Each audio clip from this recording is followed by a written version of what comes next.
The sun had only begun to breathe light over the prairie when she came into view, barefoot, hem torn, three small shapes clinging to her like shadows. The frost on the grass turned to silver beneath her steps. Her hair, once a crown of dark chestnut, hung in snarled ropes over her face.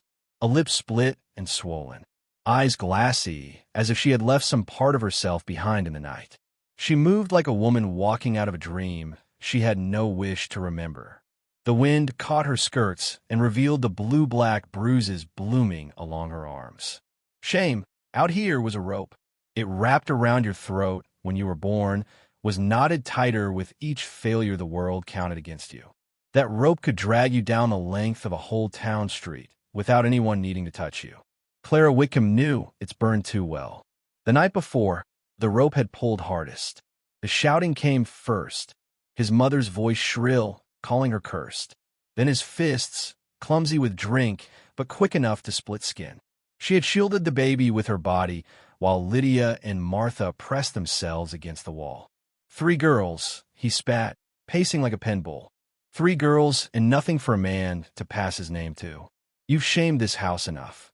His mother's hands, cold and sharp, pushed her toward the door. No coat, no shoes, just a bundle with the youngest inside. By the time she reached town, the sun was up and the shops awake. Clara's steps slowed under the weight of eyes that followed her. Judith Carrington leaned against the post of her wide front porch, tea steaming in her hand. Her smile was thin as a blade. "Nature corrects itself, dear," she murmured to the neighbor beside her, words carrying just far enough. A man sweeping the store steps glanced up, then down again. 2 women crossing the street tightened their shawls and turned away. Sheriff Carter stood near the post office, watching from under the brim of his hat. When their eyes met, his slid elsewhere, as if the air between them was too heavy to breathe. Lydia's fingers gripped Clara's skirt. Martha's little face was pinched against the cold, cheeks chapped. The baby whimpered, rooting against Clara's shoulder. She bent to hush her, brushing hair from her eyes, when a shadow fell over them. Elias Boone had a way of filling space without noise. Broad shoulders under a worn wool coat, a feed sack slung against one hip. His face was a map of years under sun and wind, but his eyes were steady. He didn't ask her what had happened, didn't speak to anyone in earshot. His gaze took in the torn hem, the girl's bare hands, the blood drying at the corner of her mouth. Then he shifted the sack higher and said in a voice low as creek water, "You're coming with me." The words landed heavy. For a moment, Clara wasn't sure whether it was a command or a kindness. Around them, she felt the watching eyes prick her skin. Josiah Carrington, puffed and red-cheeked from too much drink, leaned against a hitching post, muttering to a companion about damaged stock. Elias's presence blotted out the rest. He turned toward the wagon hitched at the edge of the street. Clara's legs moved before her mind caught up. Lydia followed, Martha clutching her sister's hand, and the baby's small head rested against Clara's collarbone as if it had been waiting for this turn.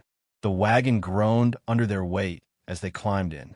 Elias said nothing, only guided the team out of town, the wheels clicking over frozen ruts. The wind pressed against them, smelling of pine and far-off wood smoke. Without looking at her, he shrugged off his coat and held it out. Clara hesitated, then took it, wrapping the girls beneath its weight. She studied him as they rode, his hands on the reins, thick and scarred, yet holding leather as if it might break. His jaw was set but not hard. When Martha's cough shuddered through the air, he glanced over, eyes narrowing in quiet thought, and clicked the horses to a slower pace. The land opened wide the farther they went, the town shrinking behind them until the last chimney, smoke thread was gone. Snow lay in patches across the grass, the ground frozen in shadows where the sun could not reach. They came to a modest ranch tucked against a line of cottonwoods.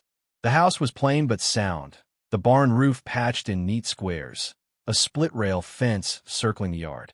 Elias climbed down, then lifted Lydia and Martha one at a time as though they weighed nothing. Clara stepped down herself, legs trembling from cold and more than cold. Inside, the air smelled faintly of cedar and coffee.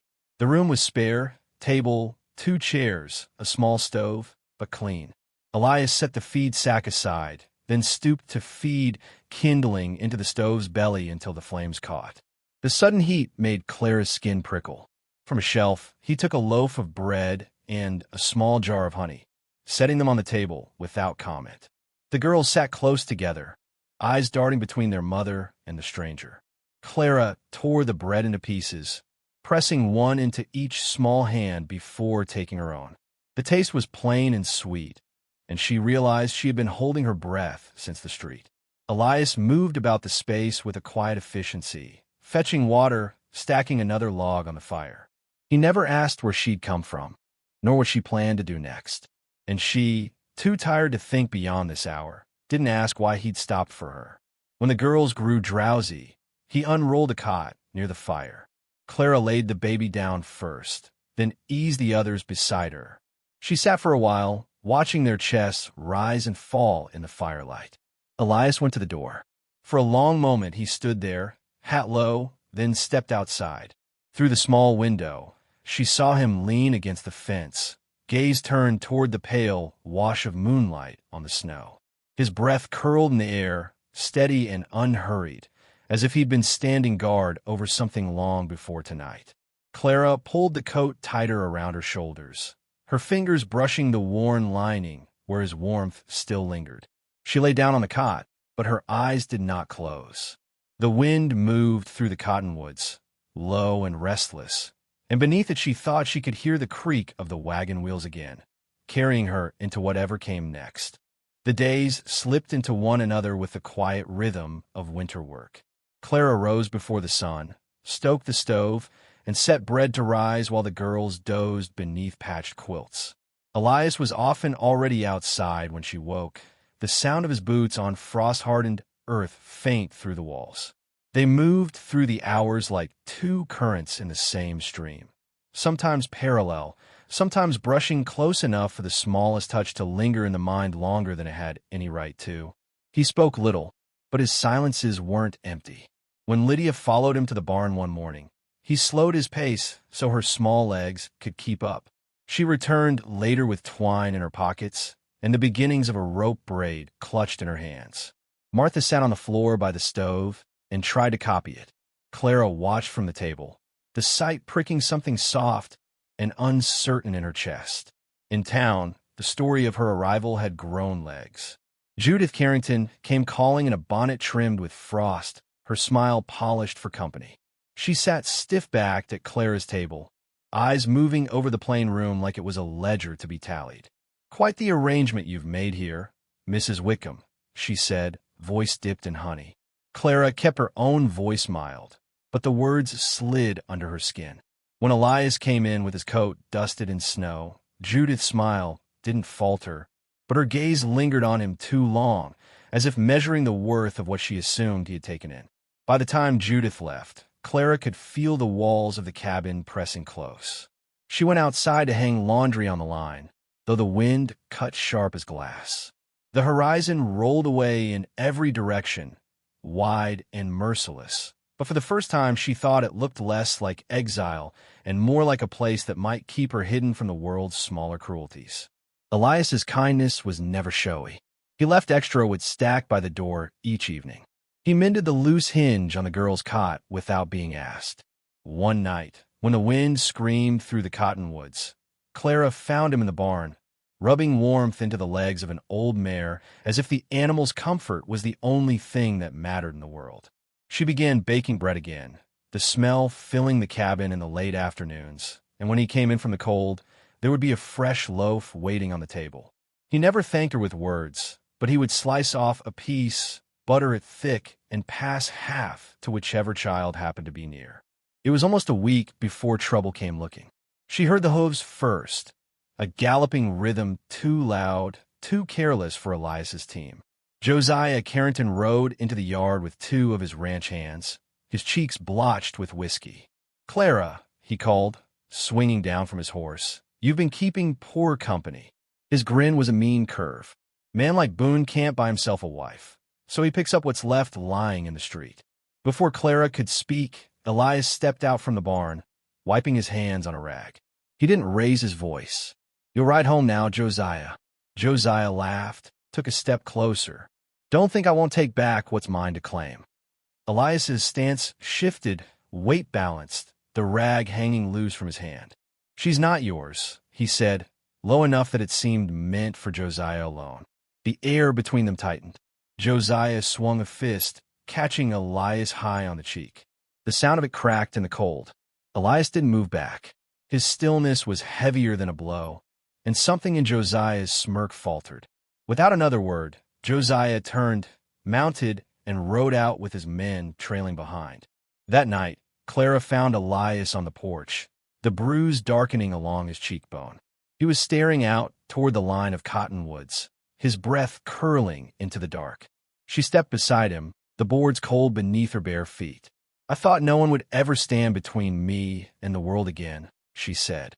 He didn't look at her right away, just let the silence stretch between them until the wind moved through it. "You've been standing all along," he said finally, and she knew he meant it, not as comfort, but as truth. On Sunday, they went to town. Elias hitched the wagon, and Clara dressed the girls in their cleanest dresses. The church bell was ringing when they walked up the main street. Heads turned, conversations paused. Clara felt the old rope of shame brush against her throat, but then Lydia's small hand tightened in hers, and Rose reached for Elias's fingers. He took the child's hand without hesitation, and they walked that way toward the church steps. The whispers came anyway. She caught Judith's voice, something about how quickly a woman could settle into convenience. But this time, Clara didn't lower her eyes. The ground under her feet felt steadier, as if the act of walking openly beside him had shifted something in the marrow of her bones. Inside, the church smelled of beeswax and cedar. They took a pew near the back. The preacher spoke, but Clara heard little of it, her attention drawn to the warmth of her daughters pressed against her sides and the quiet way Elias's presence seemed to hold the space around them. She thought of the night she'd stepped barefoot into the street, her girls clinging to her skirts, the world ready to turn its face away. When the service ended, they stepped back into the winter light. The sky was pale as milk, and the air smelled faintly of wood smoke from the stoves burning along the street. Elias helped Lydia down the steps, then turned to lift Rose. Clara reached for Martha, but the girl was already darting toward the wagon, her laughter cutting through the brittle air. Clara stood there for a moment, watching her child run free, unafraid, as if the world might not always be made of closed doors and cold glances. Elias met her gaze then, nothing spoken, but something steady in the line of his mouth, as if he had decided on a path long before she'd known there was one to choose. The wind rose, carrying with it the faint creak of a sign swinging on its post, the rumble of distant hooves, the thin thread of gossip that would no doubt follow them wherever they went. But for the first time, Clara felt that what followed didn't matter as much as what walked beside her now. And somewhere, in the quiet space between her heartbeats, a thought came unbidden. The rope was loosening.